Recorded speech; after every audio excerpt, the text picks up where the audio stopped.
Irmãos, hoje eu vim uniformizado, cheguei da academia agora há pouco, eu deixei o uniforme propositalmente, porque nós vamos falar de saúde do corpo hoje. Nós vamos falar de missão integral, ou seja, não há como falar de missões sem falar de saúde do corpo. E nós vamos entender qual é por que por que isso é tão estranho para nós, né? Por que esse assunto é tão estranho para nós como cristãos. Brevemente, eu só quero fazer um link do que a gente viu até hoje para a gente ir linkando as ideias do que o David já falou e do que eu falei na aula passada para a gente entender o todo da disciplina, tá, irmãos? Isso é muito importante. É 1 ou 2 minutinhos que a gente perde, que a gente investe, na verdade, mas fica mais fácil. Bem, o David falou do evangelho do poder do evangelho e do fundamento da matéria de missões, que é a compaixão. Nós fazemos missão por compaixão ao outro. Então, a fé cristã é uma fé do amor, né? A base, o principal fundamento da fé cristã é o amor. E o amor pelo próximo. Então, nós fazemos missão porque nós recebemos uma graça imerecida e nós queremos que outros também a recebam. Não é isso? Então, esse é o fundamento da missão, é a compaixão, que é diferente da dó. E o David falou também da transformação social, de como que Deus está transformando todo o cosmos, não só a minha vida, não só um ponto da cidade, mas todo o cosmos. E na última aula eu falei sobre a cosmovisão. Qual é a cosmovisão cristã? E a gente viu que isso se resume em 4 palavras: criação, queda, redenção e consumação, né? Tudo que a gente for pensar, tudo que a gente for fazer na vida de forma cristã tem que passar por essas 4 palavras. Tudo que a gente for pensar em toda a nossa existência, seja evangelizar no domingo, seja falar de política, falar de artes, enfim, toda a nossa vida gira em torno dessa cosmovisão. Esse é o óculos pelo qual a gente lê a realidade. E falamos que não tem como a gente falar de missão, principalmente urbana hoje, sem a gente entender a necessidade da gente defender a fé cristã. Em qual sentido? Existe um espírito hoje, existe uma cosmovisão operante fora da nossa realidade cristã também. Então a gente precisa entender a cosmovisão do outro para que a gente saiba dar esperança, como Pedro orientou, né? E defender a fé. Essa é a palavra que ele usa, defesa. Defender a fé e mostrar a esperança que existe em nós de forma sábia, de forma mansa, em amor, né? E a gente viu que os 3 principais cosmovisões que opera hoje é o relativismo, é o individualismo e é o sentimentalismo. Então, tudo que a gente for falar de missão hoje, em um contexto urbano, a gente tem que lembrar dessas 4 palavras, que é a cosmovisão cristã, e as 3 cosmovisões mais comuns hoje, para a gente saber dialogar com esse público, porque não adianta a gente falar português para alguém que só entende inglês, a gente tem que entender a língua dele e falar a língua dele, tá bom? E hoje nós vamos introduzir uma nova forma de enxergar a missão, que é a missão integral. Então, a gente não adianta fazer missão de forma isolada. A missão que Jesus fez, ela é integral. Jesus ele não só pregava as boas novas do reino de Deus, ele pregava as boas novas do reino de Deus para as pessoas serem salvas, mas ele também alimentava as pessoas para cuidar do corpo delas, ele curava as pessoas para que elas sejam curadas no seu físico também. Então Jesus tinha uma preocupação integral para as pessoas e não só espiritual. Então, por isso esse termo, missão integral. A missão da igreja, a missão de nós cristãos, ela é integral. Ela visa a salvação da alma, a salvação do corpo e a salvação do espírito, né? Numa ordem de importância, o espírito, depois a alma e o corpo.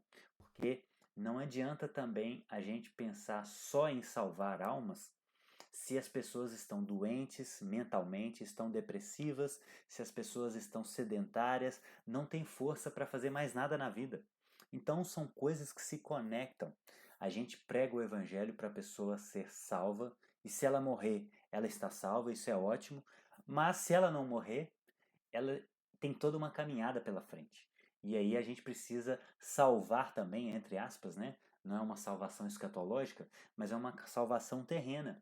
A gente precisa trazer vida plena para ela, mentalmente, e vida plena no corpo também. Então essa é uma disciplina que a gente dá aqui na nossa igreja, que a gente fala da saúde do espírito, de saúde da alma e saúde do corpo. Eu, como educador físico, falo sobre saúde do corpo. Aí tem uma psicóloga que fala sobre saúde da alma, e o David, né, que é o outro pastor aqui da nossa igreja, fala sobre saúde do espírito, né, como ter uma espiritualidade saudável. E hoje eu vou fazer esse recorte, falar um pouco sobre a saúde do corpo e para a gente entender como que isso se aplica na escola de missões, tá bom, irmãos? Eu sempre começo essa aula fazendo uma pergunta: o que o seu corpo representa para você? Você já pensou nisso? Você já pensou o que o seu corpo representa? Por que que essa pergunta é importante? Porque existe uma é, divisão dentro da cristandade. Alguns acham que o corpo é só uma casca, que a gente não precisa cuidar dele, que a gente vai voltar ao pó. E então não há uma preocupação com o corpo. Vocês estão vendo aí o slide está mudando, irmão? Só dá um ok no áudio, por favor. Ok. E outros já entendem diferente, que a gente precisa cuidar do nosso corpo, por quê? Porque ele é o templo do Espírito Santo. Essa é a visão que eu acredito que a Bíblia nos dá, né? Então existe essa divergência, a gente precisa pensar nisso. E qual é a aplicação disso, gente? Isso se aplica tanto a nós como missionários, como nós que estamos em missão, porque não adianta a gente querer fazer missão se a gente não tem saúde, né? Eu costumo usar o termo seguinte: nosso corpo é nosso instrumento. Tudo que a gente tem que fazer na vida, nós fazemos com o nosso corpo. Nosso ser humano significa ser, corpo, alma e espírito. Não tem como dividir essas coisas. Nós não somos um espírito que habitam num corpo.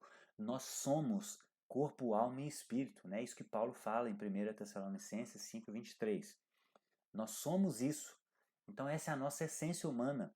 Inclusive, Jesus veio em carne, ressuscitou em carne, nós vamos ressuscitar em carne também. O reino eterno, nós vamos viver em carne. Então nós somos seres tricotômitos, corpo, alma e espírito. Então não tem como falar em missão se a gente não tem saúde. E também o mesmo aplica para aqueles que nós vamos fazer missão, ao alvo da nossa missão, a comunidade alvo. Essa comunidade, ela também precisa ser salva no seu corpo e na sua alma, porque se a gente só levar as boas novas do reino vindouro para ela, isso é pouco, porque nem todo mundo morre imediatamente depois que é salvo.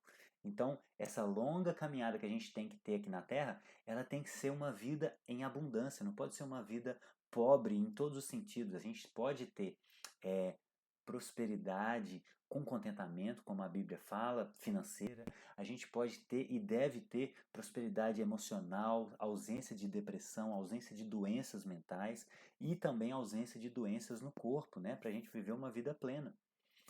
E aí nós vamos tentar responder 3 perguntas hoje. Primeiro, Deus se importa com o nosso corpo?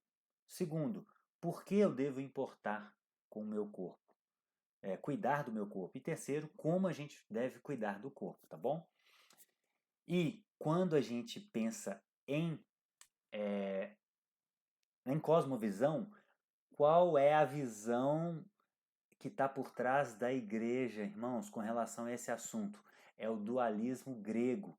Essa ideia de que o corpo humano é só uma casca, que a gente não precisa cuidar dele e que a gente só precisa pensar na vida espiritual, isso surgiu lá com os gregos. Platão acreditava que existia o mundo das ideias e o mundo físico. Só que o mundo físico era mal e o mundo das ideias era perfeito. Então, pelo mundo das ideias ser perfeito, a nossa missão como pessoa é se desprender desse mundo aqui, é abandonar esse mundo material. Então aqui, ó, tá vendo uma pessoa aqui, ó? Eles acreditavam que o corpo era apenas uma casca que guardava a essência boa do ser humano, que era o espírito. Então, essa visão grega influenciou os pais da igreja, muitos deles, ó, Valentim, Orígenes, Jerônimo, Agostinho, Damião, já entrando na Idade Média, Aquino, que já no século XI, né, Tomás de Aquino. Então, essa visão grega, lembra que o cristianismo surgiu num contexto judaico, num contexto greco-romano. Ou seja, existia essa visão lá e muitos dos pais da igreja adotaram essa visão. Isso foi influenciando o cristianismo. Então, muitos dos pais da igreja adotaram essa ideia de que o mundo material é ruim, o mais importante é o espírito, e isso foi se passando e chegou na nossa igreja do século XXI, tá? Mas isso não é bíblico, nós vamos ver. E quais foram as consequências desse dualismo? Os cristãos começaram a ver o mundo dessa forma, ó. Existe algo sagrado e algo secular. O sagrado é a igreja, fazer missão, levando o evangelho, fé, sagrado, teologia, tudo isso aqui é sagrado. Agora, o que é secular? O que é inferior? O mundo é inferior à natureza, política, uma viagem a lazer, a lógica, a ciência. Então, foi dividido o mundo dessa forma. Os cristãos começaram a ver o mundo dessa forma. Só que isso é uma forma errada. O que a Bíblia diz? O que é sagrado e o que é profano, segundo a visão bíblica. Bom, tudo que Deus criou é bom. E Deus criou a igreja, Deus criou o mundo, Deus criou a natureza, Deus criou a política, a forma de organização social. Enfim, tudo isso é sagrado. Tudo isso é importante no reino de Deus. O que é profano, o que a gente tem que evitar, são as coisas que a Bíblia diz que são profanas, adultério, prostituição, são os frutos das obras da carne. Então, o domingo ele é tão sagrado quanto a segunda. Né? Estar na igreja no domingo é tão sagrado quanto começar o nosso trabalho na segunda-feira. E nós vamos ver isso hoje na aula de vocação também. Por quê? Porque a nossa vida, como os reformadores diziam, ela é corandel. Ela está toda diante de Deus. Coran é diante de. Del é Deus. Então a nossa vida está toda diante de Deus. Tudo que a gente faz tem que ser sagrado. Não pode ser algo profano. E nós vamos ver como que a gente vai dividir isso então na aula de vocação. O que vai determinar se é sagrado ou não é se a gente está fazendo aquilo que Deus nos pediu para fazer. Então isso é o mais importante. Mas tudo que Deus criou é bom. O mundo de Deus, ele é bom. Deus criou tudo bom. E vamos pensar nessa foto aqui, olha. Se a gente pensar por essa dicotomia grega, que não é bíblica, os gregos disseram muitas coisas que são boas, mas essa está errada, viu, gente? Existem verdades em todas as culturas, mas essa em específica não condiz com a escritura. Então, se a gente for pensar o mundo dessa forma, se só o que é sagrado é o que está ligado à igreja, ao templo, à religiosidade, pensa comigo, um judeu lá oferecendo um sacrifício no templo estava fazendo algo sagrado. Agora, uma mãe cuidando de um filhinho, educando ele na fé do Deus de Israel, era secular? Era algo profano, inferior? Não faz sentido. Principalmente se a gente imaginar que essa mulher aqui é Maria. Olha que interessante. Imagina se a Maria educando Jesus, se isso era algo secular, gente. Não, isso era algo sagrado. E não só porque é Maria. Toda mãe, quando educa o seu filho, isso é algo sagrado, isso é algo santo. Por quê? Porque isso faz parte do reino de Deus, faz parte de tudo que Deus criou, né? E se tudo que Deus criou é bom, é santo, é puro, a filosofia bíblica diz isso, né? A Bíblia diz que quando Deus cria todos os dias, ó, na criação, ele fala que aquilo é bom. Então, quando Deus cria o mundo material, ele diz que isso é bom. O problema, como eu já disse na última aula, é o pecado e não o mundo físico. Então, o mundo físico é bom, meus irmãos. O planeta é bom, a gente tem que cuidar da natureza, a gente tem que cuidar do nosso corpo, porque isso tudo foi Deus que criou, é dele. Nós somos colocados como mordomos da criação. Né? O Salmo 116, 15 diz algo maravilhoso. Os céus pertencem a Deus, mas a terra ele confiou aos homens. Então a terra foi confiada a nós, o nosso corpo nos foi dado de presente. A Bíblia ela não demoniza o mundo físico, né, como alguns fazem.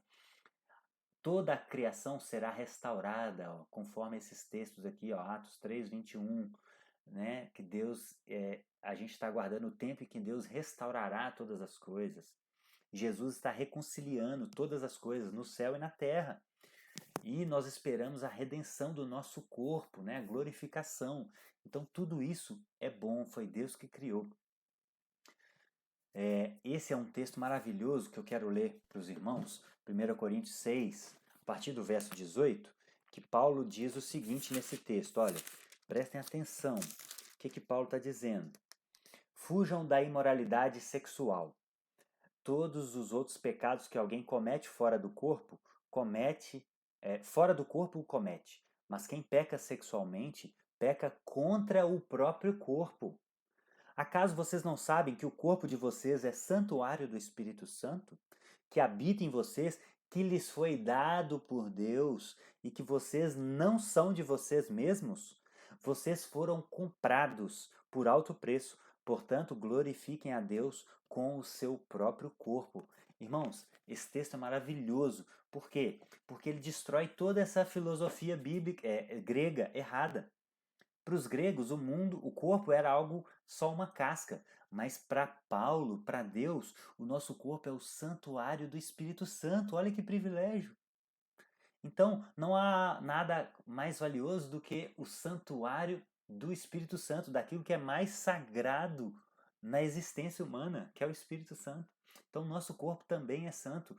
Tanto que Paulo fala que quem peca sexualmente não peca só contra Deus, obviamente que é contra Deus primeiramente, mas peca contra o próprio corpo. Isso é muito interessante.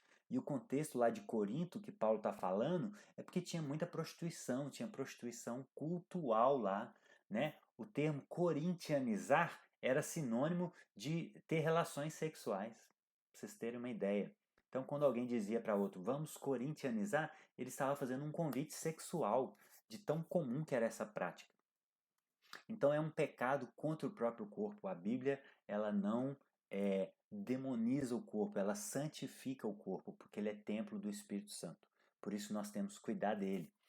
E muitos cristãos são incoerentes porque é muito comum ver cristãos criticando alguns vícios que prejudicam o corpo, mas esquecendo que o sedentarismo é tão prejudicial quanto.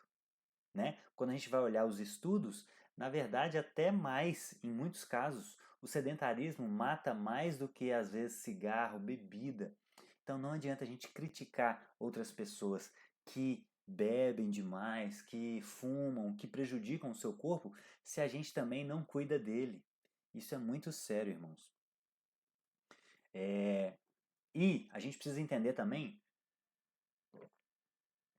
que não cuidar do corpo é pecado. Por quê? O que é pecado no original, irmãos? A palavra pecado significa amartia. Ou seja, é amartia, né? O termo grego é amartia, que significa errar o alvo.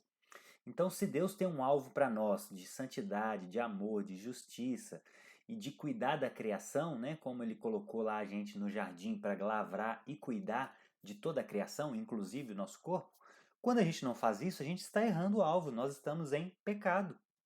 Esse é o conceito básico de pecado. Se Deus quer que você faça algo, seja puro, santidade antes do casamento, por exemplo. Se a gente sai disso, a gente está errando, pecando. Esse é o conceito de pecado, é errar o alvo que Deus tem para nós. Então, não cuidar do corpo também é um pecado. E a gente precisa lembrar que nem toda doença é espiritual, irmãos. Existem doenças espirituais, óbvio, eu não estou negando isso, mas eu estou tirando o olhar de vocês e olhando para uma outra perspectiva, para a gente entender que existe pecados contra o corpo, como Paulo diz, então isso traz consequências também. Então nem toda dor no corpo é espiritual. Né? A gente pode e deve orar para Deus, fazer um milagre, obviamente. A questão é, será que Deus está mais importante em nos livrar sempre se a gente está fazendo algum erro ou Ele está importando em nos educar para a gente ser um cristão maduro? Então imagina, se você sempre tem uma dor nas costas por falta de exercício, e será que Deus vai, sempre você vai orar e Deus vai te curar todas as vezes? Ou será que Deus não está mais interessado em te ensinar essa nova mentalidade, essa nova cosmovisão do corpo, para que você cuide melhor do templo do Espírito Santo e tenha vida plena e não precisa nem ficar orando para curar a dor nas costas? Por quê? Porque a malhação já curou. Olha só. Então, às vezes, nós não precisamos de oração, nós precisamos de malhação, tá? Então, isso é muito interessante. E ele é o mais preocupado em mudar essa nossa mentalidade. Olha que interessante essa foto, irmãos. Pensa comigo. Sedentarismo e negligência. Olha esse cara aqui, ó, esse escalador, ele se chama Dan Osman. Ele era conhecido por escalar grandes alturas sem proteção. E quando a gente olha isso, a gente lembra da passagem de Mateus 4, né? O diabo tentando Jesus e Jesus disse: Não tentarás o Senhor teu Deus. E aí a gente olha para esse cara e fala: Nossa, esse cara é um absurdo, ele está tentando a Deus, ele está escalando sem segurança. Isso é tentar a Deus, concorda? Agora, sedentarismo também é tentar a Deus. Por quê? Porque ele nos criou para movimentar. Ele nos deu 600 músculos, 206 ossos, para a gente fazer todo tipo de movimento e a gente está cada vez mais sedentário, não usando o nosso corpo. Então, não cuidar do corpo é tentar a Deus tanto quanto escalar uma montanha sem segurança. Olha que seriedade disso, irmãos. Nós estamos tentando a Deus quando a gente não cuida do nosso corpo. Então, toda pessoa que morre antes da hora, Deus vai olhar para ela no reino vindouro e vai falar assim: Olha, eu planejei muito mais para você lá nessa terra, mas você interrompeu os meus planos. E quem tem falado muito disso, procurem para vocês verem. A gente tem pregado essa matéria aqui, ó. A gente tem falado ela aqui na nossa igreja desde 2012. E eu vi recentemente, quem tem falado nisso é o Luciano Subirá. Ele emagreceu 40 quilos, ele passou por essa mudança de cosmovisão, de mentalidade, e ele entendeu que ele precisa cuidar do corpo, e agora ele tem falado nisso, né? Então eu tenho dado glória a Deus, porque a gente não tem a voz que ele tem. Então agora mais pessoas estão ouvindo sobre essa nova mentalidade, essa nova forma de enxergar o corpo, né? Então, eu finalizo esse primeiro bloco falando para vocês o que? Exercitem-se, sejam ativos. Vocês foram criados para movimentar. O corpo de vocês é templo do Espírito Santo, então cuide deles. E também cuide deles com sabedoria, né? Ambiente de academia, de exercício, é muitas vezes um ambiente de muita exposição do corpo. Então se reserve, cuide do templo. O seu corpo foi comprado por um alto preço. Então cuide dele e também se cubra, porque a gente vive numa sociedade muito desnudada. Então cuide do seu corpo. Então agora nós vamos ver por que a gente deve cuidar do nosso corpo, irmãos. Eu consegui listar sete razões. Primeiro é o que a gente acabou de ver, porque o Espírito Santo de Deus habita em nós. Isso já bastaria. Isso já seria, esse é o primeiro e o mais importante argumento. Se nós fomos comprados e nós temos que glorificar a Deus, então nós temos que cuidar do nosso corpo. Se a gente recebe um presente, um carro, uma casa, e a gente sabe que foi Deus que nos deu, a gente tem o maior zelo com essas coisas, porque foi Deus que nos deu, por que não com o nosso corpo, que é muito mais importante que as coisas, né? Então a gente tem que zelar pelo nosso corpo. Teve um pregador muito famoso que disse o seguinte: Deus me deu uma missão e um cavalo para eu ir pregar essa missão. Só que eu matei o cavalo e não consigo mais fazer a missão que Deus me deu. Então, irmãos, o seu corpo é o seu instrumento. E se Deus te deu uma missão e você está aqui estudando para se preparando intelectualmente para fazer missão, se prepare fisicamente também para fazer missão, né? Vai que ele te chama para um lugar longe, vai que ele te chama para algo que exige muito do seu corpo. Você precisa estar preparado por amor a ele, porque ele é o nosso Senhor. Ele nos comprou, nós somos seus escravos, né? Ele marcou a nossa orelha. Então nós temos que estar preparados para qualquer coisa que ele nos pedir.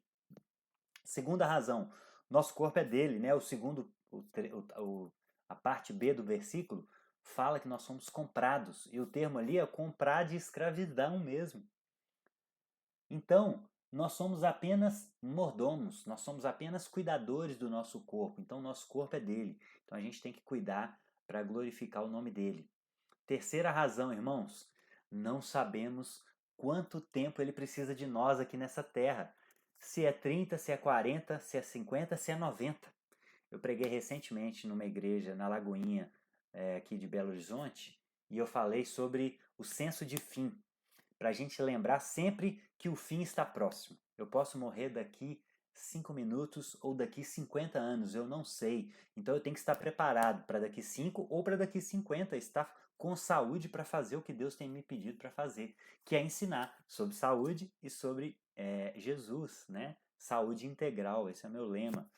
Então eu tenho que estar preparado. Imagina se Abraão não estivesse preparado.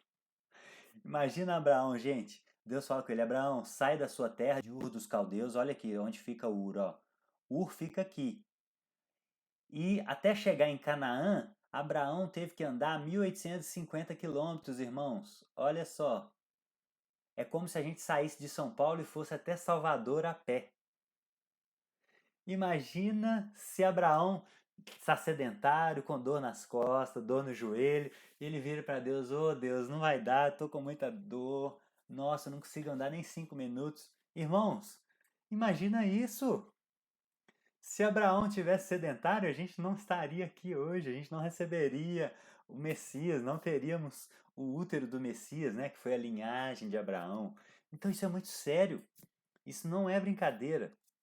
Nosso corpo é um instrumento de Deus aqui nessa terra, né? Ele habita dentro de nós para trazer as boas novas. Antes, todas as nações tinham que ir para Israel. Era uma força centrípeta, né? De fora para dentro. Todas as nações tinham que conhecer o Deus de Israel indo para Jerusalém. Na nova aliança, é força centrífuga. Deus habita agora em cada cristão e aí agora a gente habita o mundo. Isso é muito mais efetivo, né? Cada cristão é um templo de Salomão, imagina isso. Multiplicou. É uma forma mais efetiva de trazer as boas novas para esse mundo. Isso mostra o cuidado de Deus com a humanidade. Ele deixou de usar só um lugar para agora usar as pessoas. Agora ele habita nas pessoas e as pessoas vão em todos os lugares do mundo e pregam o evangelho. Isso é a expressão do amor de Deus. Quarta razão, para a gente prevenir as doenças de falta de movimento, que são chamadas as doenças hipocinéticas. Hipo, baixo, cinético, movimento. Doenças causadas pela falta de movimento. Quais são essas doenças, irmãos? A principal delas, obesidade. A obesidade é a principal delas. Por quê? Porque quem está obeso, quem está acima do peso, está mais propenso a ter as outras doenças, que é a hipertensão, diabetes, enfim. Então a obesidade é a mais preocupante. E ela é responsável, olha aqui esse dado, ó, por 72% dos óbitos no Brasil, segundo a Vigitel de 2014. Então a obesidade é muito sério, irmãos. E olha o corpo de uma pessoa obesa. Olha como isso prejudica as estruturas do corpo. Percebam as articulações, como começam a entortar em relação a uma pessoa com peso normal. Perceba o tanto de gordura entre as vísceras que são mais prejudiciais, que aumentam o risco de doenças cardíacas. Olha aqui o coração, olha o tamanho do coração, perto de uma pessoa de 55 quilos. O coração está sobrecarregado. Olha a quantidade de gordura, irmãos. Isso aqui do amarelo é tudo gordura. Tá dando para ver aí? Esse corpo aqui, irmãos, esse corpo aqui, ele está pedindo por socorro. Ele não está suportando tanta pressão. O coração está pedindo socorro. Lembra aquele texto de Romanos capítulo 8, que a criação aguarda ardentemente a revelação dos filhos de Deus? Eu consigo fazer uma analogia desse texto com essa foto aqui, ó. Esse coração está clamando: Abba, Pai. Esse coração está clamando por redenção. Meu filho, tire um pouco desse peso sobre mim. esse coração está clamando. Então a obesidade é muito séria. Outra doença causada pela falta de movimento é a hipertensão. A hipertensão aumenta o risco de aneurisma, de doenças, derrame cerebral, como meu pai morreu disso aqui, gente. Ele fumava muito, 62 anos nas costas, novo, morreu de aneurisma.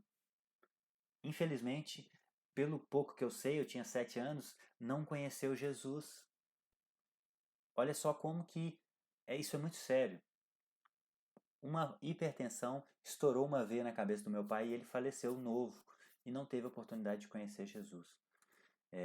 Pelo que eu sei, né, até então. Então isso é muito perigoso, porque é uma doença silenciosa.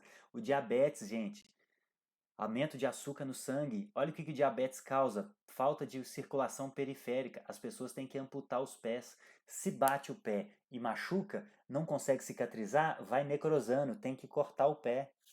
Tem também a chamada retinopatia diabética. Vai ficando cego, gente. Então, olha que seriedade nisso. Uma pessoa que não cuida do corpo, da sua alimentação, ela vai destruindo o templo do Espírito Santo. Isso é muito sério. Outra doença causada pela falta de movimento, doenças cardíacas, né? O exercício ele previne trombose, né? Entupimento de artérias, de veias, coagulação do sangue que vai para o coração. Então é muito importante se exercitar. O exercício também previne a osteoporose, que é o osso que vai ficando mais fraco, causa quebra de osso por coisas bobas assim, né? Idosos às vezes caem e quebram o osso porque o osso está fraco, osteoporose. E também tem a doença mental, né? A depressão, a ansiedade. O exercício melhora tudo isso, gente. Né? Vários estudos mostram que os idosos, quando começam a se exercitar, eles melhoram o quadro de depressão deles. Por quê? Porque é tudo junto, lembra que eu falei? É corpo, alma e espírito. Se a pessoa não está sempre cansada, não consegue movimentar, está sempre com dor, tomando remédio, isso afeta a mente. E isso vai fazendo uma retroalimentação, isso afeta a vida dela com Deus, afeta a sua vida espiritual. E é tudo uma coisa ruim. O exercício melhora tudo, a pessoa tem mais disposição, ela consegue ir a lugares diferentes, isso melhora a capacidade dela mental, né? Ela se alegra mais com a vida. Quinta razão, gente, pela qual a gente deve se exercitar, para nos livrar de situações de risco de vida. Muitas vezes, olha esse ratinho aqui, ó, se ele não for esperto, ele vai morrer. Ele vai tentar pegar o queijo e vai morrer. E eu já tive uma dificuldade que eu tive com um irmão na praia, que a gente foi tentar nadar, e ele não estava ativo fisicamente, e ele quase morreu no meio do caminho. Quase morreu nós dois, né? Porque eu fui tentando ajudar ele, nadando para voltar. A gente não conseguiu chegar na ilha que a gente queria nadar, e a gente quase morreu, eu tentando ajudá-lo a voltar. Então isso é muito sério, né? Muitas vezes a gente vai precisar de força para subir numa árvore, senão o cachorro pode nos pegar. Então a gente precisa cuidar do nosso corpo para nos livrar dessas situações. Essa é muito importante, irmãos, para ser um idoso saudável amanhã. Então, não basta, o Luciano Subirá falou uma frase que eu achei sensacional. A gente tem que fazer exercício não só para ter mais anos de vida, mas para ter mais vida nos anos que tivermos. Isso é sensacional, muda tudo, irmãos. O que vocês querem? Vocês querem ter vida longa, mas com essa realidade aqui, ó, entrevado numa cama, com muita dificuldade? Ou vocês querem viver muito e viver bem, fazendo coisas boas, nadando, vendo seus netos, viajando, pregando o evangelho, fazendo missões? Como que vocês querem viver? Qual é a realidade que vocês querem escolher para vocês aqui? E eu quero dar uma boa notícia. Qualquer hora é hora para começar, viu, irmãos? Eu vou falar isso de forma mais prática aqui para frente, ó, tá acabando. Último exemplo, última razão pela qual a gente deve fazer exercício, para deixar um exemplo para os nossos filhos. Os nossos filhos veem e imitam o nosso estilo de vida, inclusive a nossa espiritualidade. Então, se a gente ora, lê a Bíblia, vai na igreja para influenciar os nossos filhos, a gente também tem que fazer exercício para que a gente influencie os nossos filhos e eles sejam saudáveis, tá bom? Então, essas são as 7 razões pelas quais a gente deve se exercitar. E agora a gente vai para a parte prática dessa primeira aula. Como cuidar do corpo? Como fazer isso? A coisa mais básica, né, gente? Higiene pessoal. Então a gente precisa de higiene para evitar doenças de pele, infecções, mau cheiro, isso é básico. Segunda, comida de verdade. Então, se eu pudesse dar um conselho para vocês aqui hoje, a gente tem uma aula só sobre alimentação, irmãos. Eu vou ver se eu consigo recuperar isso e disponibilizar por irmãos. A gente já fez um seminário aqui na igreja que a gente tinha uma médica que estudava alimentação. Eu falei da saúde do corpo, o David do espírito, a psicóloga da alma, e ela falou sobre a saúde de alimentar. Isso é sensacional, essa aula é sensacional. Vou tentar enviar para vocês, de brinde. Mas uma dica, se eu puder dar, que vocês precisam fazer, não é nem pensar em quanto comer, cortar caloria, nada disso, pesar comida, nada. Se vocês abandonarem ou diminuírem radicalmente para 10% do que vocês comem ser comidas processadas ou muito processadas, como hambúrguer dessas grandes marcas, coisas fritas, comidas prontas, né, no geral.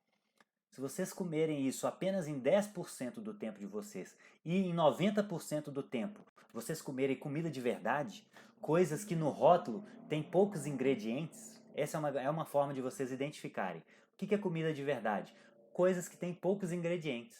E o que é comida processada ou muito processada? Coisas que têm muitos ingredientes. Então, comida de verdade, gente. Comam comida de verdade. Voltem para a alimentação dos nossos avós. Cozinhar com banha, comer manteiga. Isso é gordura animal. Isso é poucos ingredientes. Agora, margarina é um produto industrial. É muita química naquilo ali. Abandone isso da sua vida, tá bom? Então, esse é um resumo sobre essa parte de alimentação, porque é muito assunto para a gente falar. Nós estamos treinando você, irmãos, de uma forma mais ampla. Não sei se vocês estão percebendo. Fazer missão não é só sair para pregar o evangelho. Nós temos que pensar um pouco mais fora da caixa, um pouco mais com a cosmovisão bíblica. Fazer missão é fazer missão integral, é cuidar de tudo que Deus criou. E o nosso corpo também. Mente saudável, irmãos. Esteja do lado de quem você ama. Tenha alguém para desabafar e confessar pecados. 2 recados básicos para você ter uma boa saúde mental. Tenha tempo de descanso também. Durma entre 6 a 9 horas por dia, com um colchão confortável, de preferência entre 9 e 7 da manhã, que é o período que nosso corpo faz toda a limpeza do nosso corpo, e com ausência de luz. Faça a higiene do sono. 2 horas antes de dormir, tire telas, tire estresse, evita ficar vendo rede social ou coisas que te estressam, que elevam a sua adrenalina, e começa a fazer coisas que te acalmam. Tome um chá, jante 2 horas antes, não vá com a barriga cheia para a cama, que você vai ter uma noite de descanso e vai renovar o templo do Espírito Santo para fazer missão no outro dia. Porque no outro dia nós temos mais missão para fazer. Trabalhar, cuidar dos filhos, ir na igreja, pregar o evangelho, fazer evangelismo na rua. Tudo isso é missão, gente. É isso que nós estamos querendo abrir a mente de vocês. Fazer missão é muito mais amplo do que apenas pregar o evangelho. Não que isso não seja importante, é o mais importante. Só que vai para além disso, como Jesus fez, né? E movimento, essa é a minha praia, né? Sou educador físico de formação e a gente tem que fazer movimento. E como fazer? Vou dar 2 dicas aqui para vocês, ó. Primeiro é aumentar a atividade física geral que vocês fazem. Atividade física não estruturada. O que é isso? Tudo que faz movimento, passear com o cachorro, lavar o carro, ir para locais a pé. Se é perto, 1, 2, 3 quarteirões, se é só para comprar um pão, por exemplo, 2, 3 quarteirões é razoável. Se é o seu trabalho, às vezes ele está a 10 minutos de caminhada da sua casa, vá a pé. Então, comece a movimentar mais. Se vai subir 2 ou 3 andares, em vez de ir de elevador, vai de escada, né? Compra uma bicicleta, ande mais de bicicleta. Se você vai, todo sábado eu vou visitar minha mãe, por exemplo. Minha mãe mora a 5, 10 quilômetros da minha casa. Eu vou de bicicleta. Já é uma vez na semana que você vai. Então isso é maravilhoso. caminhe no parque, não vá só no cinema, não faça coisas somente sedentárias, né? Não faça lazer apenas lazer sedentário, faça lazer que faça movimento também. Então coloque isso na sua rotina, estruture a sua vida para que ela seja mais ativa. Isso já é muito importante. Isso já tem estudos que mostram que esse pouco de atividade, um pouquinho aqui, um pouquinho aqui, um pouquinho ali, um pouquinho ali, no final do dia faz diferença para manter os níveis saudáveis na nossa vida. E, de preferência, faça atividade física estruturada. O que é isso? É exercício físico. Lá é atividade física, aqui é exercício, é regular, com método, com regularidade. Esse é o ideal para a saúde. Por quê? Porque tem maior ganho de performance, né? A gente ganha força, resistência, velocidade, equilíbrio, né? Principal causa de morte em idosos, gente, queda. E principal causa de queda, falta de força e de equilíbrio. Olha isso. Então, sedentarismo mata os idosos. Então eu tenho muito aluno idoso, eu posto muito nos meus stories o que as idosas estão fazendo. Se vocês gostam de ser incentivado, segue lá Bruno Saúde Integral e eu posto lá regularmente meus treinos dos meus alunos, coisas sobre saúde do espírito também, né, sobre a Bíblia.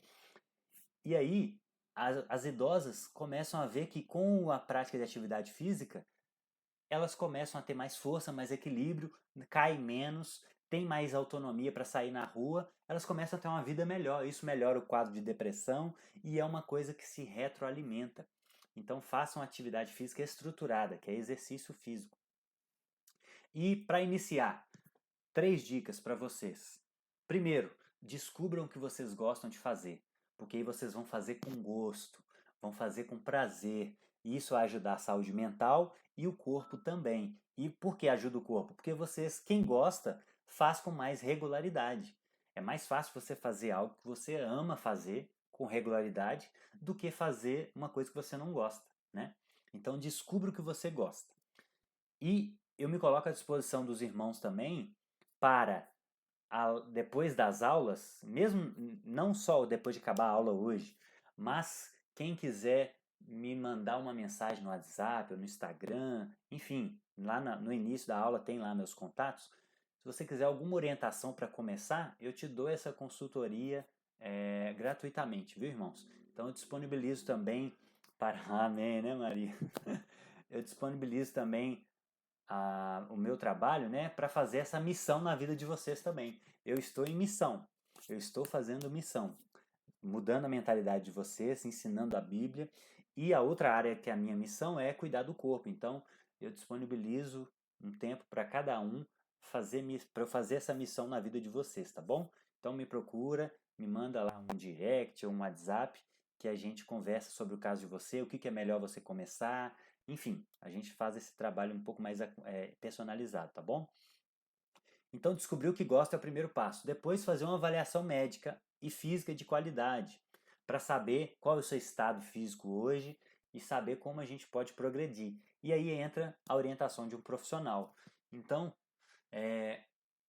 a orientação é importante para você começar de forma menos abrupta possível, para você começar com saúde, não lesionar, não machucar e fazer com que você pare no meio do caminho. O ideal é começar devagar e ir até o resto da vida. Eu costumo falar, nós temos que ter força e capacidade física para levantar do caixão. Se um dia que você morrer, você ressuscitar, por exemplo, você tem que ter força para levantar do caixão, para tirar o caixão, para cavar a terra e sair lá em cima. Porque se você não tiver força, tiver fraco, imagina, aí você vai morrer 2 vezes. Então, o ideal é a gente chegar no final da vida com força para sair do caixão, cavar e sair lá em cima e conseguir viver, tá bom? É uma brincadeira, mas que é sério, tem um fundo de verdade, viu, irmãos?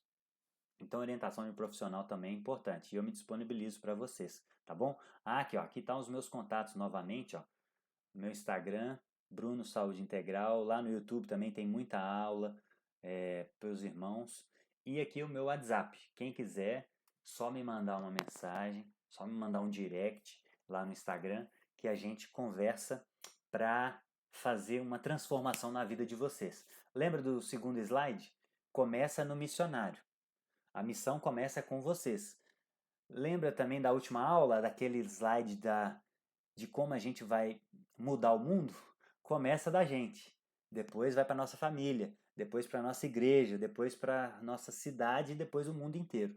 Então, vamos fazer missão primeiro no corpo de vocês, para vocês terem força para fazer missão para fora da casa de vocês, tá bom?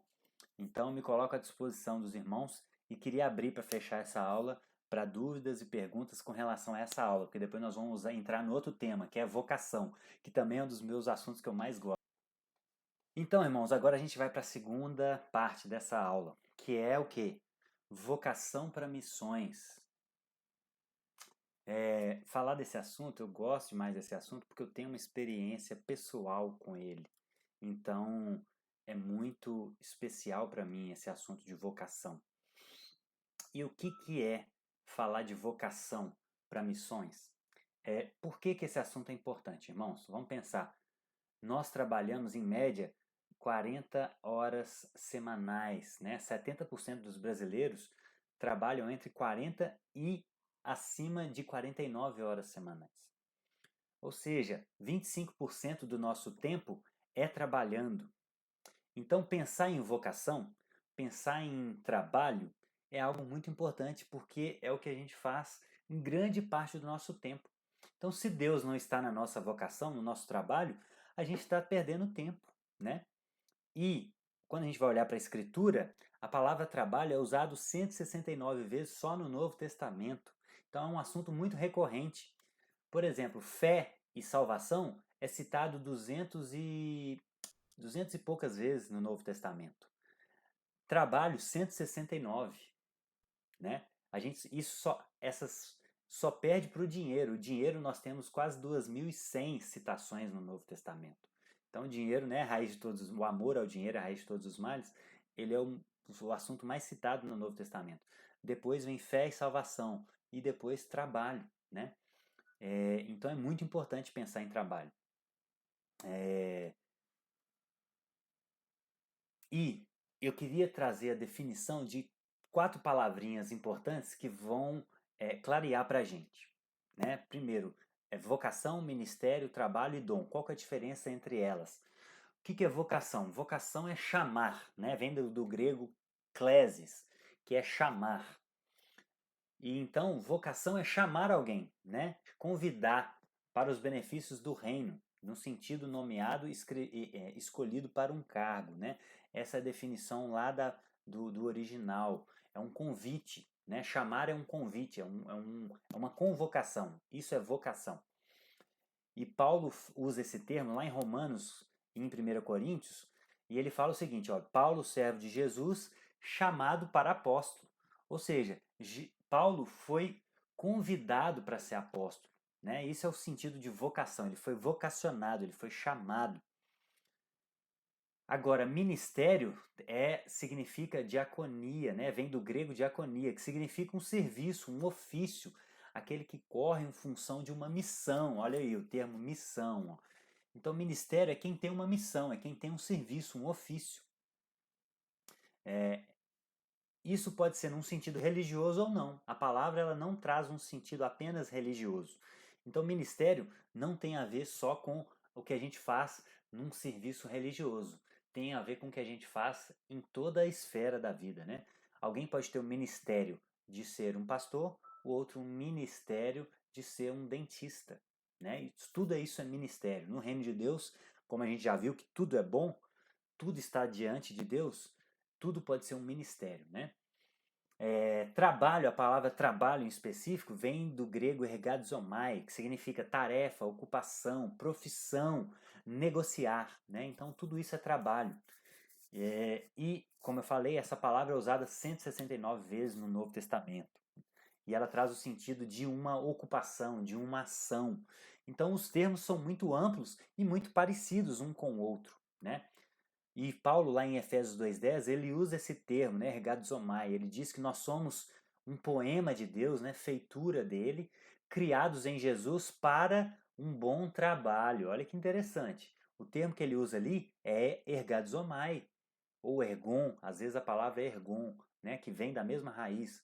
Então, Paulo está falando que nós somos criados em Jesus para fazer um bom trabalho. Olha que interessante. Então, o termo é mais abrangente. Então, não fomos chamados apenas para fazer coisas que têm a ver com o mundo religioso. Nós somos chamados para fazer um bom trabalho como um todo. E tudo é bom, né? Como a gente já viu. E por último, é dom. Dom tem a ver com carisma, né? Charisma no original, que tem a ver com um benefício imerecido, uma qualificação religiosa. Ou seja, é uma capacidade, né? É uma capacidade que a gente recebe, é um dom. Ou seja, como que eu consigo resumir essas 4 palavras? Olha só que interessante. Deus, ele chama, vocaciona as pessoas, primeiro, para ser salvas. E segundo, para uma missão, para um ministério, para um trabalho. Então, primeiro, Deus chama as pessoas para serem salvas, depois chama elas para fazer um trabalho. E ele coloca dons nessas pessoas para elas desenvolverem esse trabalho que elas têm que fazer aqui nessa terra, né? Essa missão.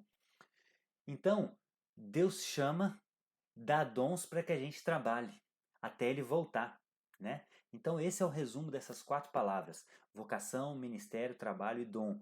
Então, você é chamado para alguma coisa, para exercer algum ministério, algum trabalho nessa terra, e o trabalho que você tem que exercer tem a ver com os dons que você tem. Não faz sentido você ter um dom excelente em algo e fazer um outro trabalho. Isso você vai estar fazendo algo fora do seu chamado. Então, isso é muito importante. Nós temos que trabalhar, nós temos que exercer o nosso ministério, né, a nossa missão dentro daquilo que nós somos chamados. E como nós vamos descobrir isso? Através dos dons.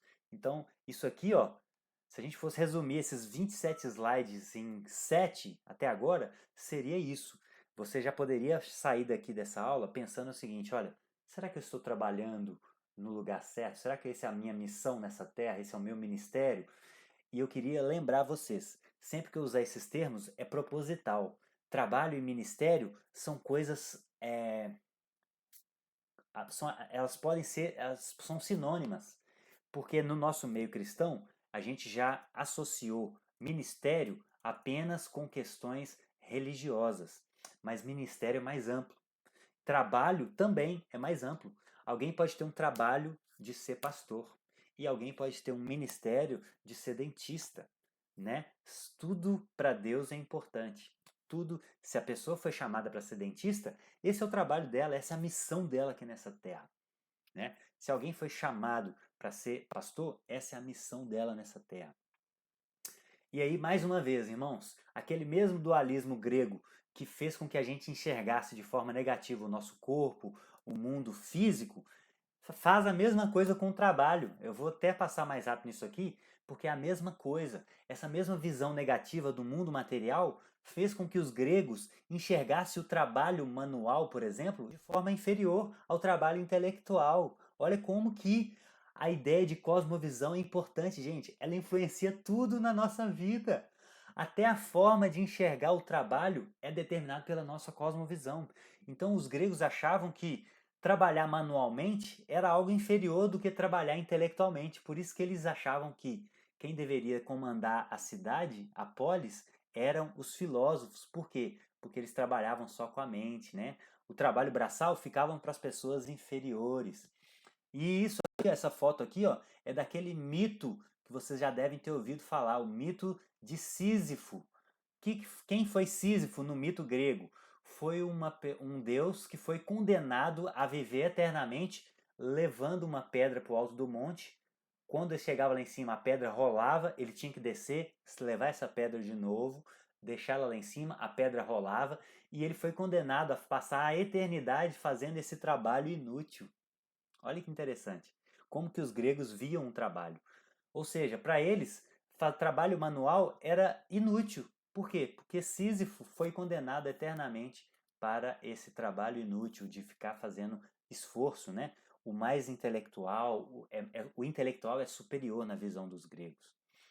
Então, a gente herdou essa visão também na nossa cultura ocidental. Então, a gente acha que alguns trabalhos são superiores aos outros. a gente acha que ser pastor é mais importante do que ser agricultor. Por quê? Por mais uma vez, por causa dessa mentalidade dualista dos gregos. E olha o que o Timothy Keller falou nesse livro dele, Fé e Trabalho. Olha que interessante. Se Deus viesse ao mundo, como ele seria? Para os gregos da antiguidade, talvez fosse um rei filósofo, né? Como eu falei. Para os romanos, apenas um estadista justo e nobre. Mas como Deus dos hebreus veio ao mundo, como um carpinteiro. Irmãos, isso aqui é maravilhoso demais. Preste atenção o que o Timothy Keller está falando. Pelos gregos terem essa visão errada, Deus para eles, se ele viesse ao mundo, ele viria como essas coisas mais intelectuais. Mas como para a Bíblia, para o Deus cristão, não existe trabalho inferior ao outro, como que Jesus veio ao mundo? Como um carpinteiro. Então, para Jesus, para Deus, não importa se você é carpinteiro, pedreiro, dentista ou pastor. Tudo isso coopera para o bem do reino de Deus aqui nessa terra. Por quê? Porque ele criou tudo, tudo é dele e tudo coopera, tudo é uma multiforme sabedoria. Cada um contribui com um pouquinho. Um ensina a Bíblia, o outro produz cadeiras e púlpitos para a gente ensinar a Bíblia. Olha que interessante. Tudo é importante, não há nada mais importante que o outro, né? E aí, na Idade Média também, a Igreja Católica assimilou e abraçou essa visão dos gregos. Por isso que isso se perpetuou até os nossos dias. Mas os reformadores, eles tentaram trazer inclusive uma nova visão, uma nova cosmovisão sobre o trabalho. Eles entenderam que a salvação não era pelas obras. O monge, né, na visão dos católicos medievais, o monge tinha um trabalho superior ao de um carpinteiro. Mas os reformadores entenderam o seguinte: olha, não, gente, fazer cadeira é tão importante para o reino de Deus quanto estudar a Bíblia e escrever os manuscritos da Bíblia, como um monge faz. Então, os reformadores trouxeram essa nova visão para a gente, né? Olha que interessante essa fala de Lutero. Quando você ora pelo pão diário, né, na oração que Jesus nos ensinou, dai-nos o pão nosso de cada dia, você está orando por todas as coisas que contribuem para que tenha e desfrute do pão diário. Você tem que expandir o seu pensamento de modo que ele vá além do saco de farinha, do forno, chegue às plantações, às lavouras e ao país inteiro que produz, processa e traz o pão para nós, o pão diário, de todos os tipos de alimento. Olha que interessante, gente. Quando a gente ora pelo pão diário, a gente não está orando só pelo pão. A gente está orando por alguém que planta o trigo, por alguém que colhe, por alguém que transporta, por alguém que leva esse trigo para a padaria, por alguém que faz a massa, por alguém que assa e por alguém que vende aquele pão. Então, é uma cadeia de trabalhos importantes até para que aquele pão chegue à nossa mesa. Então, a visão do reino de Deus é muito mais abrangente. O reino de Deus, ele é muito grande, ele é integral. Tudo isso contribui para o reino de Deus. E Lutero chamava isso de máscaras. Ele chamava as profissões de máscaras ocultas de Deus. Ou seja, cada pessoa na sua profissão, fazendo aquilo que Deus te chamou para fazer, isso é importante, ele está sendo como uma máscara oculta de Deus, ele está revelando Deus na terra.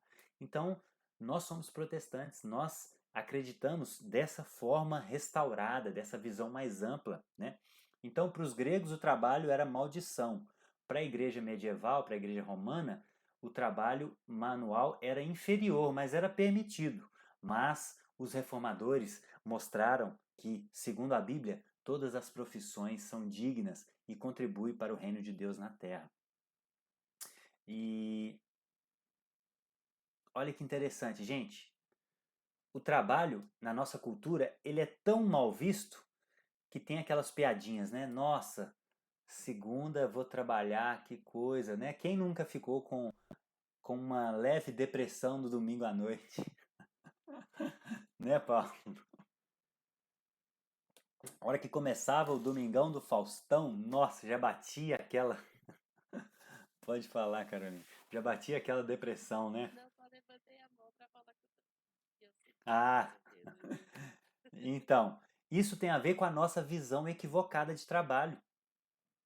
Ou visão equivocada, ou que a gente está trabalhando num local errado, né, com a profissão errada, não usando os nossos dons que Deus nos deu, porque se a gente usar os dons que Deus nos deu, vai ser muito mais leve, nós vamos trabalhar com leveza. Então, olha se que interessante.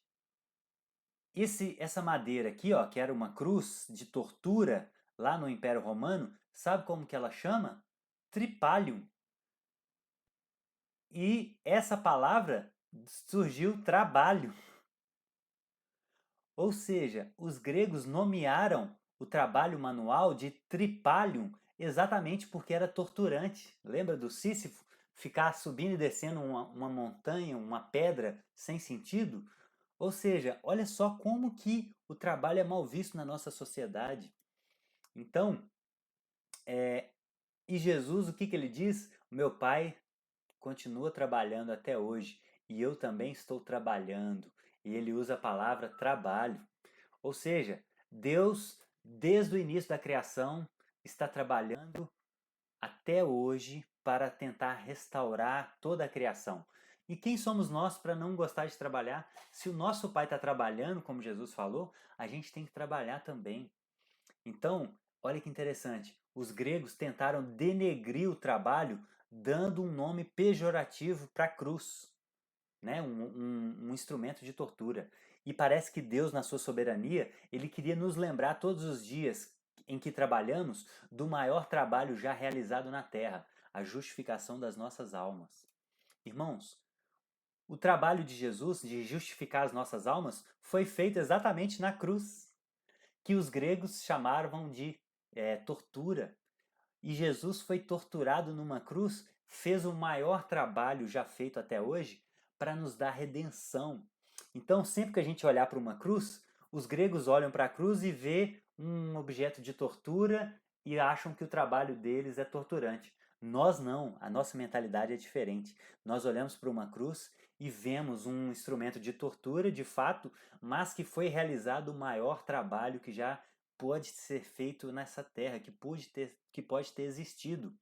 E aí isso nos instiga a trabalhar, a cooperar com Deus na redenção de todas as coisas, a buscar salvação, né? A buscar receber a salvação, no caso, não é uma busca ativa, é uma busca passiva. Nós recebemos a salvação, apenas recebemos de graça e depois disso a gente busca descobrir quais são os nossos dons para a gente ajudar Deus na redenção de toda a terra através do nosso trabalho. Isso é maravilhoso. Aqui, ó, essa é a piadinha que eu fiz, né? O Sou Madruga, ó, o trabalho não é ruim, ruim é ter de trabalhar. Então essa é a nossa cultura popular, ó. Se eu ganhar na Mega Sena, não trabalharei nunca mais. Quem nunca pensou nisso, gente?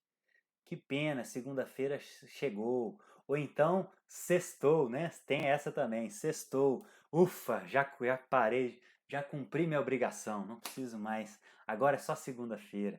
Isso tem a ver com pessoas que talvez estão trabalhando fora da sua vocação, fora da sua missão, fora do seu ministério, fora daquilo que Deus te chamou para fazer. Então, se está muito pesado, ou é porque está trabalhando horas demais, ou é porque está trabalhando no lugar errado, na vocação errada. Tem alguma coisa errada, né?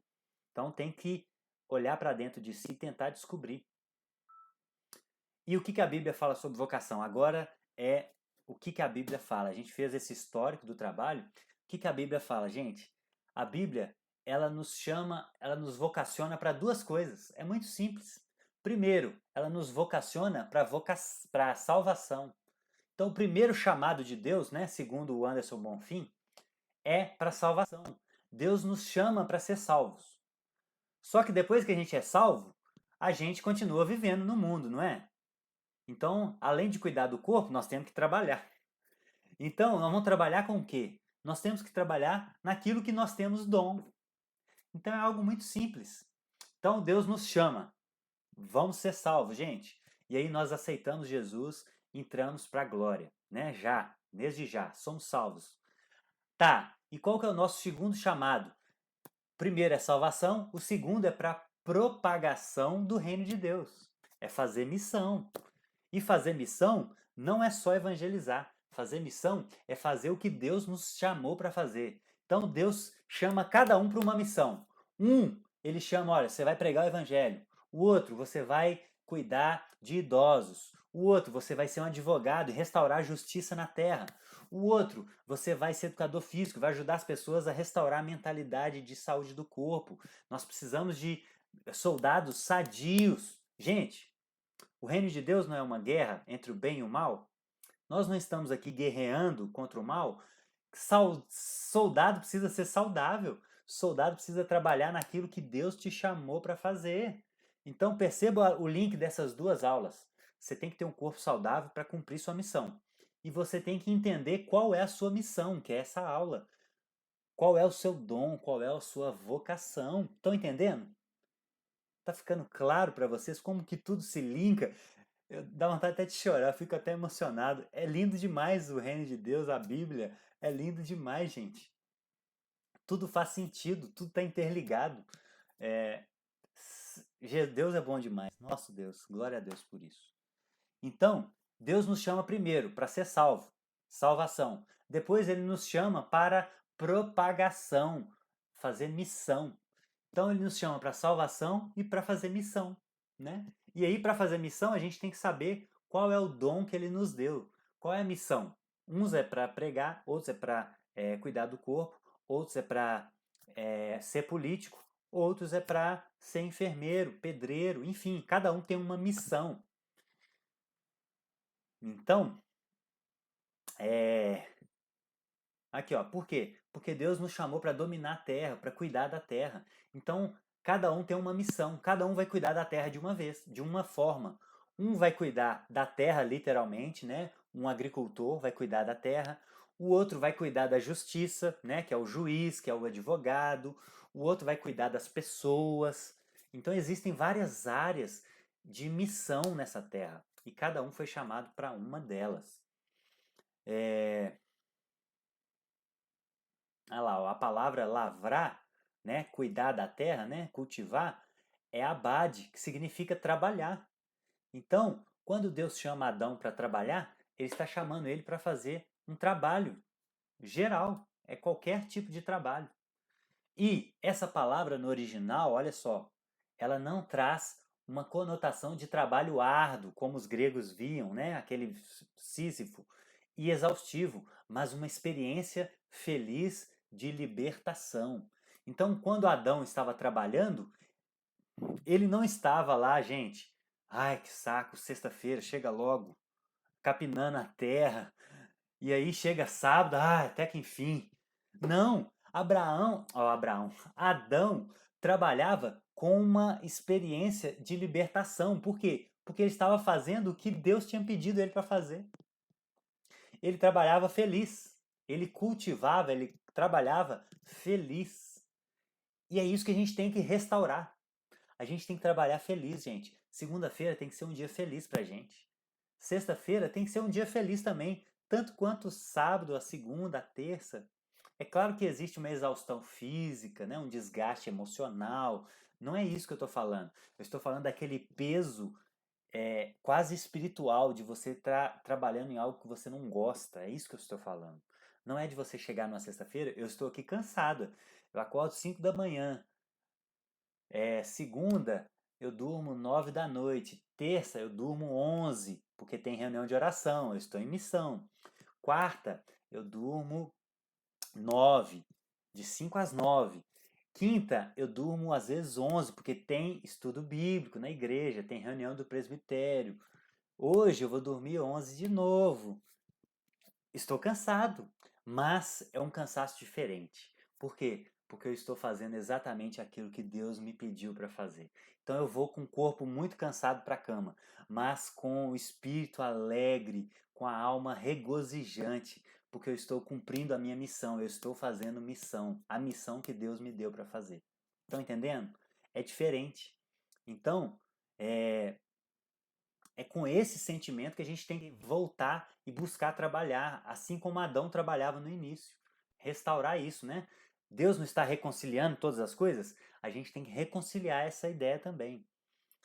E aqui eu cito a parábola dos talentos, né? Que Jesus cita a parábola de um servo que deu 10 minas, né? Recursos para 3 servos, e eles tinham que trabalhar, eles tinham que desenvolver, produzir aquelas minas e entregar mais para Deus, para o seu Senhor, né? Aqui eu já estou fazendo a aplicação. É isso que Deus quer da gente, gente. Ele nos dá dons, ele nos dá talentos. E quando ele voltar, ele vai pedir contas, lá de 1 Coríntios capítulo 3. E ele vai pedir contas, o que você fez com os dons. E nós temos que entregar boas obras, nós temos que entregar um bom trabalho, multiplicar esses dons, né? Por exemplo, Deus me deu o dom de ensinar. Então, quando ele voltar, ou se eu morrer, eu vou estar diante dele e falar assim: Senhor, olha aqui quantas pessoas eu ensinei a Bíblia, olha quantas pessoas eu ensinei a cuidar do corpo, essas são as minhas obras, eu te entrego.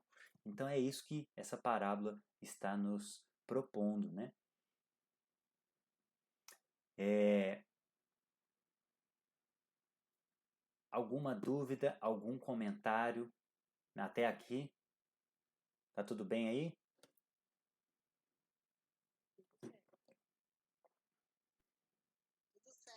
Maravilha.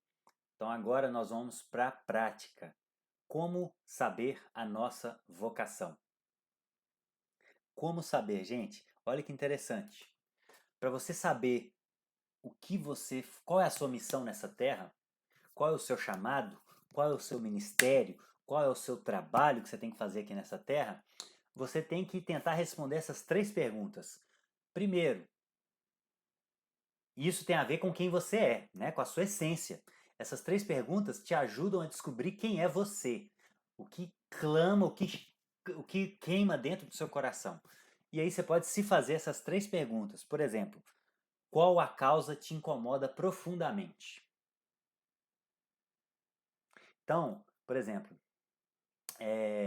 uma pessoa ela pode ficar extremamente incomodada com crianças sendo abusadas sexualmente, por exemplo. Outras pessoas podem ficar extremamente incomodadas com a queimada nas matas. E cada uma delas vai trabalhar em áreas diferentes. Um talvez vai ser assistente social para cuidar das crianças, para proteger elas de abuso, e outra vai ser um ambientalista para evitar queimadas. Então, se você sabe qual causa te incomoda profundamente, então façam esse exercício, gente. Aqui eu vou deixar um para casa também, né? Assim como o David deixou. Façam esses exercícios. Esses 3 exercícios aqui, esse exercício de responder essas 3 perguntas. Primeiro, qual causa te incomoda profundamente? Segunda, o que você faria de graça com todo prazer pelo resto da vida? Pensa o seguinte, se alguém virar para você e falar assim, olha, a partir de hoje, até o final da sua vida, você vai ter uma pensão de 15 mil reais mensais. O que você faria da sua vida até o final da sua vida? O que você se ocuparia, né? Então, pensa no exemplo. Às vezes a pessoa é advogada ou ela é costureira e ela é infeliz no seu trabalho. E ela pensa o seguinte, eu vou jogar na Mega Sena, porque se eu jogar na Mega Sena, eu vou conseguir fazer tal coisa que eu gosto de fazer. É isso que você tem que buscar saber. O que você faria de graça, com todo o prazer, sem preocupar com dinheiro, entende? Isso talvez tenha a ver com a sua vocação, com os dons que Deus te deu. Porque se Deus te deu, ele é bom, ele sabe o que é melhor para você, ele que criou sua estrutura, na verdade. Ele não só sabe o que é melhor, mas ele criou a sua estrutura. Ele criou você para gostar disso, para sentir prazer nisso, né? E isso tem a ver com a terceira pergunta. O que você faz que te dá senso de plenitude? Gente, geralmente quando a gente faz o que a gente foi vocacionado, foi a nossa missão aqui na Terra, a gente tem um senso de plenitude. Então, como eu falei, eu deito na cama muito cansado acordo 5 da manhã, 12, 13, 13, 14, 15, 16, 17, 18 horas de trabalho, eu deito na cama extremamente cansado, mas com um senso de plenitude muito grande, um senso de missão cumprida. Eu fiz a minha missão hoje. Eu ensinei os irmãos sobre alguma coisa, né? E especificamente as duas áreas que eu gosto de ensinar tá aqui na foto, ó. Saúde e a Bíblia, né? Saúde integral. Então, essas três perguntas aqui são muito importantes. Você tem que descobrir quem é você, o que faz parte da sua essência, o que você gosta e tem vontade de fazer, que te dá senso de plenitude. É isso que você tem que buscar. Outra dica muito boa é tentar encontrar um dom maior para depois você buscar uma atuação específica. Então, se você nunca pensou sobre vocação, você não tem que começar a pensar assim, eu vou trabalhar como advogado, como pedreiro, como costureira. Você não tem que pensar em profissão ainda. Você tem que dar um passo para trás, olhar para dentro de você e tentar encontrar um dom que é mais macro, né? Dando exemplo para mim, no meu caso, que fica mais fácil de exemplificar. Eu tenho um dom de ensino, eu gosto de ensinar.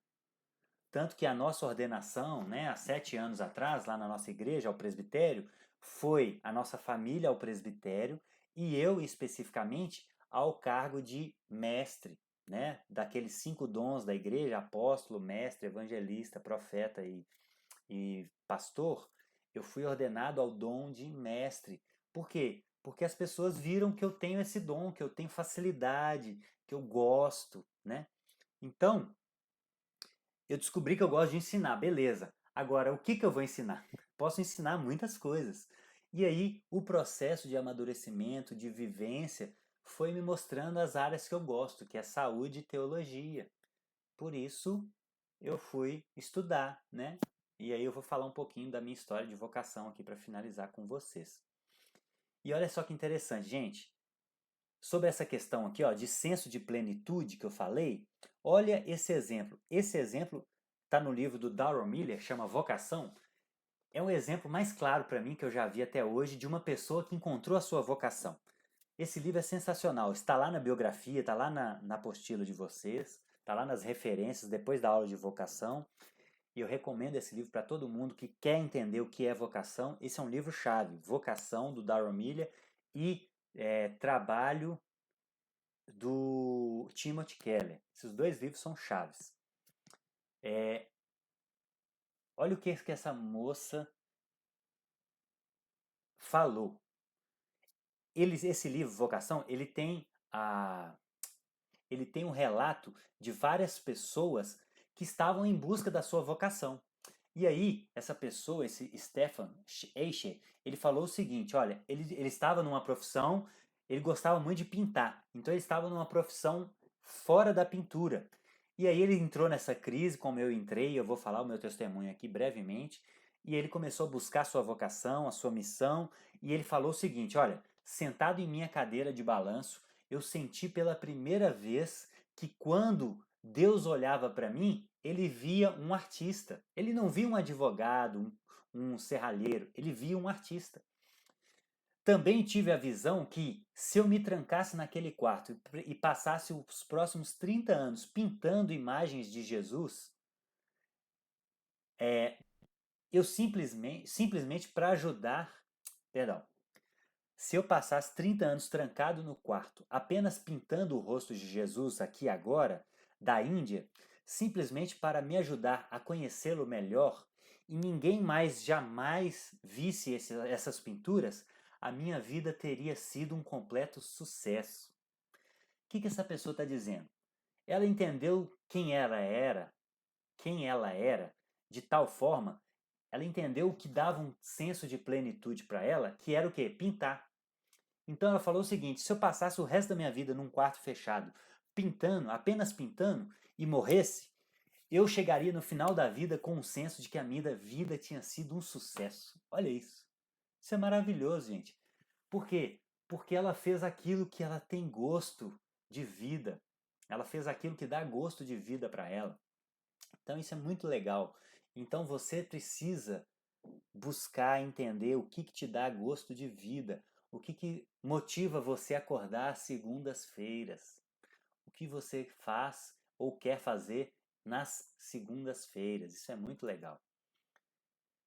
E aí, agora eu quero brevemente dar um exemplo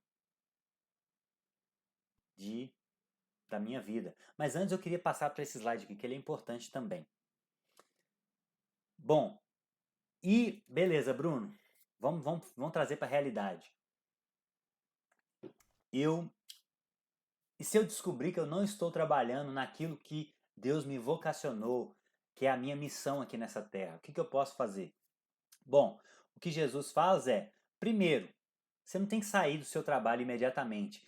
Você tem que fazer essa busca de vocação interna que eu estou propondo aqui. Você olhar para dentro de você, né, com todos aqueles exercícios.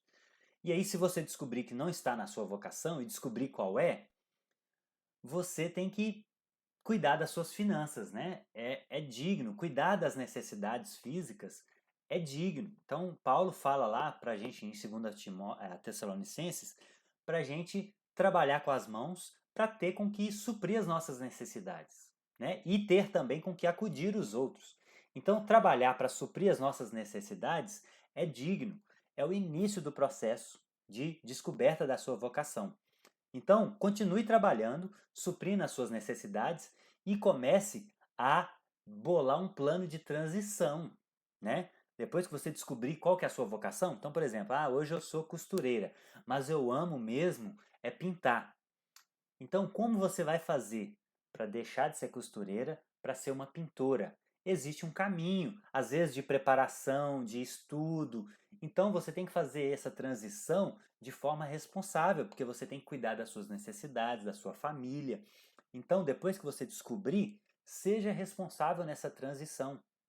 Continue trabalhando naquilo que te dá sustento, né? Que isso é digno, digno é o trabalhador o salário, né, do trabalhador. Jesus falou isso. E começa a fazer uma busca, uma tentativa de transicionar para você fazer aquilo que você ama, né? Talvez você não vai conseguir, dependendo do seu estágio de vida, talvez você já está num estágio de vida que você não consegue fazer aquilo que você foi vocacionado, né? Você já, às vezes, já está muito velha para fazer aquilo que você ama e nunca tinha pensado nisso. E tá tudo bem. Deus, ele não perde o controle de nada, mas você pode de alguma forma tentar fazer o que você ama, talvez de forma voluntária, ou então em algum período do seu dia, talvez você pode reduzir a sua carga horária naquilo que você faz hoje para fazer um pouco aquilo que te dá mais gosto de vida. Então assim, cada caso é um caso. Cada caso é um caso. Por isso que eu vou contar o meu testemunho aqui para ilustrar para os irmãos. Como que foi comigo, gente? Olha só. Eu Eu nunca pensei em vocação. Eu me converti aos 21 anos, né, em 2007. Eu tinha 21 anos. Mas eu comecei a fazer educação física um ano antes. Então eu já estava na faculdade de educação física, por quê? Porque desde a minha infância eu sempre gostei de esportes, né? Isso foi instintivo. Eu sempre gostei de esportes, por quê? Porque Deus me deu esse dom, mas eu não sabia que era um dom ainda. Então percebam como que funcionam as coisas. Eu sempre gostei de esportes, sempre tive facilidade em fazer esportes, então eu me dava bem em todos os esportes. No primeiro período da faculdade, a gente estava fazendo salto com vara, né? Vocês viram nas Olimpíadas agora? A pessoa vai correndo com uma vara grande, sobe, pula um negócio alto. No primeiro dia de aula eu nunca tinha feito aquilo. Eu saltei 2,40 m de tanta facilidade que eu tenho com esportes. Eu sempre pratiquei e isso foi me dando mais facilidade ainda, né? Eu já tinha o dom. Fui praticando, fui aperfeiçoando. Então eu comecei o curso de educação física sem saber o que eu queria da vida, apenas por instinto. Eu nem conhecia Jesus ainda. Então eu falei, vou fazer educação física, porque eu amo esportes. Beleza. Porém, em 2007, eu conheci a Cristo, me rendi a Ele e me entreguei a Ele. E aí, de 2007 até 2012, a gente foi. O David, né, que é o nosso pastor, foi nos discipulando. E aí, em 2012, pela primeira vez, ele falou sobre vocação lá na igreja. E foi a primeira vez que eu ouvi falar sobre vocação. Tem 12 anos isso. E eu entrei em crise, gente. Eu falei o seguinte: Como assim? Como eu sou ousado em escolher uma profissão sem pedir para Deus, sem perguntar a Deus? Eu não sou dono da minha vida, Jesus me comprou, lembra lá em 1 Coríntios 6? Jesus me comprou. Quem sou eu para escolher uma profissão? E eu entrei num período de crise e falei: eu preciso orar a Deus e pedir a Deus para que Ele me ilumine, me mostre qual é a minha vocação, qual é a missão que eu tenho que fazer aqui na Terra. E aí, irmãos, eu fiquei 3 meses orando. E durante esses 3 meses, a minha oração era assim: olha, Senhor, abençoe a educação física. Eu ainda não queria abrir mão da educação física, porque eu gostava, eu amava a educação física, eu amo.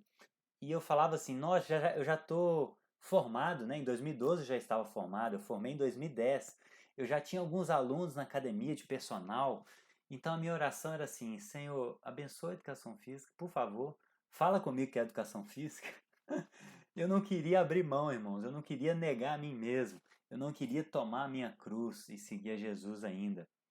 E aí, irmãos, um dia eu voltando da academia de moto, eu orando a Deus, falando: Deus, fala comigo, eu preciso.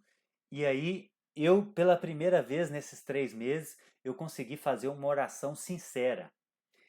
É a oração cara, mas é sincera. Eu falei assim: Senhor, na moto, eu desisto de tentar fazer com que o Senhor abençoe a educação física. Eu entrego, eu abro mão, eu me disponho a fazer o que o Senhor quiser. Se for outra profissão, qualquer outra, eu começo do zero, fazer uma faculdade ou um curso, mas eu quero cumprir a tua missão aqui nessa terra. Eu quero cumprir o teu chamado. Eu quero fazer aquilo que o Senhor me chamou para fazer. E aí, nesse momento, irmãos, Deus me trouxe à memória uma pergunta que eu fiz para uma psicóloga lá no cursinho preparatório. Eu perguntei à psicóloga assim: se o que eu tenho que fazer? O que eu gosto ou o que está em alta no mercado? E aí, isso foi uma pergunta na entrevista na televisão, e esse foi pro ar no jornal. A resposta da psicóloga foi o seguinte: Bruno, faça o que você gosta de fazer, porque você vai fazer o resto da vida com gosto. Agora, se você procurar fazer o que está em alta no mercado agora, você vai demorar 5 anos, 4 anos para se formar, depois mais alguns anos para se firmar no mercado. Daqui 6 anos pode não estar em alta mais. Então faça o que você gosta de fazer, Bruno. E Deus me trouxe à memória isso, irmãos. E eu senti Deus falando comigo: você está no lugar certo, meu filho. Continua na educação física. Então eu falei: oh meu Deus, glória a Deus por isso. Eu não vou ter que começar nada no zero, apenas continuar a me empenhar naquilo que eu já amo fazer, né? E aí, eu continuei na educação física, fazendo missões na academia. Olha que interessante. Missões na academia, missões nos condomínios. Vocês já tinham pensado na ideia, na possibilidade de fazer missão numa academia? Gente, tem muita coisa que tem que fazer ali, gente. Quando você olha para a academia e olha para a Bíblia, tem muita coisa errada. Tem muita gente sedentária que precisa cuidar do corpo.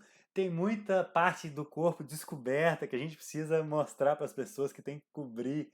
Então tem muita coisa errada, tem muita missão para ser feita na academia, viu? Não é só nas bocas de fumo, não é só nas quebradas que precisam de ser feito missão. Tem muito lugar que precisa ser feito missão. A Câmara Municipal da sua cidade tem muita missão para ser feita ali, gente. Tem muita roubalheira. Então, missão é algo muito mais amplo, é restaurar todas as coisas.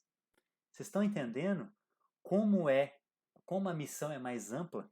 Então eu continuei fazendo missão ali na academia. Até que em 2017, eu sempre gostei de estudar a Bíblia, estudar apologética, né? Me apaixonei pela filosofia, porque a filosofia é uma ferramenta para a gente comunicar o evangelho para esse mundo incrédulo.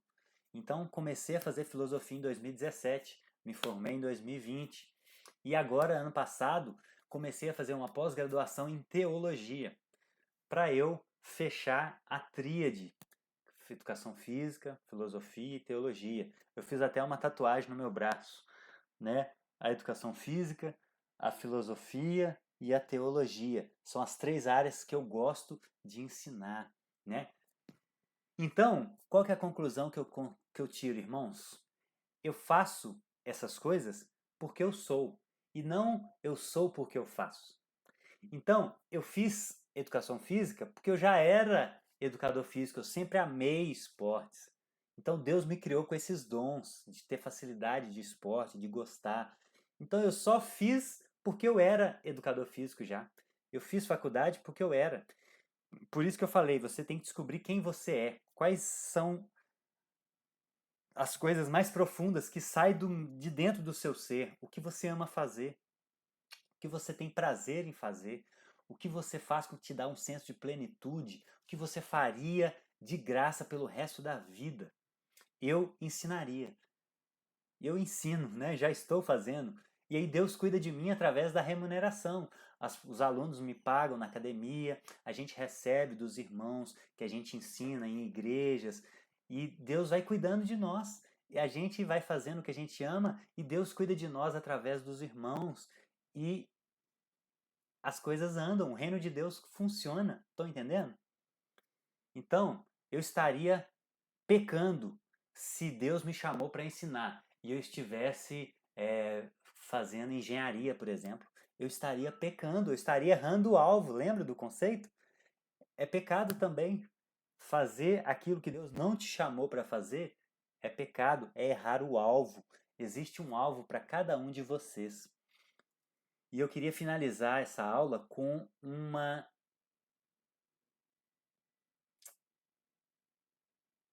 um vídeo.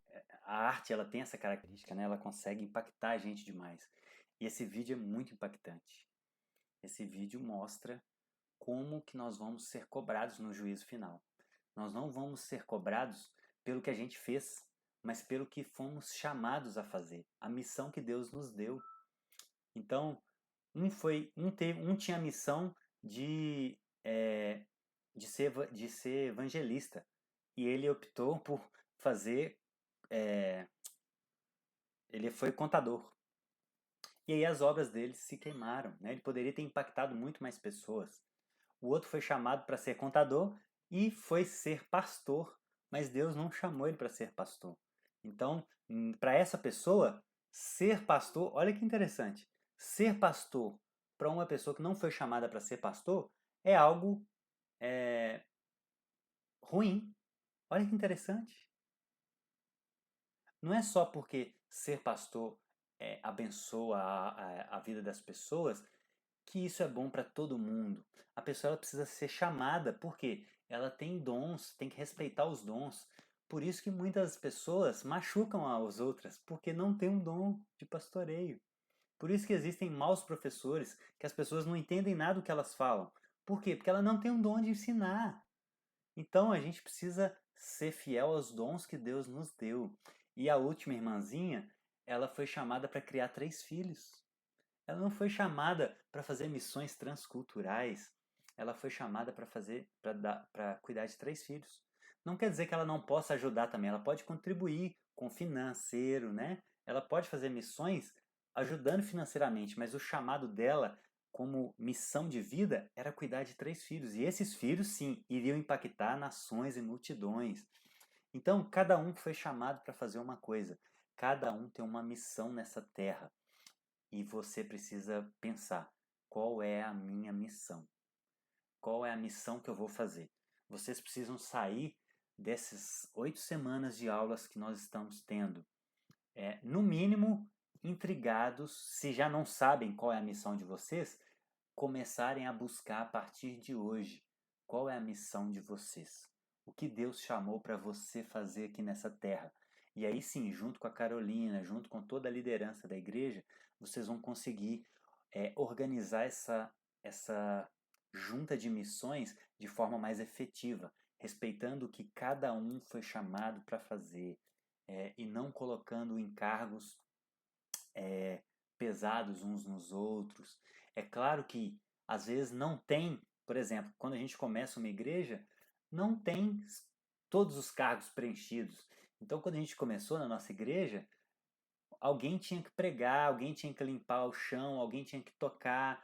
Então, eu tocava também, então, mas não é minha vocação, eu toco para quebrar o galho. Mas eu ia lá, tocava no louvor, aí às vezes descia, pegava o microfone, pregava, no final arrumava as coisas, tinha que fazer tudo. Agora a questão é, o que a gente faz na maior parte do nosso tempo, a longo prazo, que é o que Deus vai nos chamar e pedir prestação de contas, que a gente fez com todo o nosso tempo. Não dá para ficar sempre fazendo aquilo que Deus não nos chamou para fazer. A gente tem que focar energias naquilo que Ele nos chamou para fazer. E você? Qual é a sua missão? Que Deus abençoe vocês e que cada um saia daqui hoje entendendo que precisa cuidar do tempo do Espírito Santo e que precisa dedicar mais tempo naquilo que Deus te capacitou e te vocacionou para fazer, que essa é a sua missão aqui na Terra, em nome de Jesus. Bom?